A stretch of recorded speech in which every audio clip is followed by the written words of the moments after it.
In recent years, with the rapid development of the photovoltaic PV power generation industry, PV power plant inspection tasks have faced growing challenges. Traditional PV plants are often in remote mountainous areas, where manual inspections are inefficient, defect-prone and cumbersome.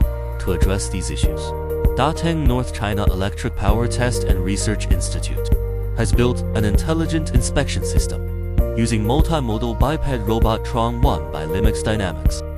Boasting exceptional all-terrain mobility, Tron1 enables the system to traverse complex mountainous environments effortlessly, significantly boosting inspection efficiency. Integrating cameras, LiDAR, and other sensors, the system realizes intelligent path planning while transmitting precise fault location data to the cloud-based task management platform in real time.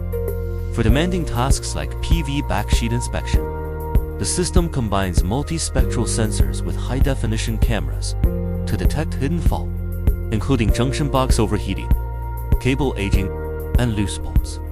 Looking ahead, this joint-developed intelligent inspection system will help more PV power plants achieve fully automated, unmanned inspections and digital management, advancing an AI-driven new green economy model.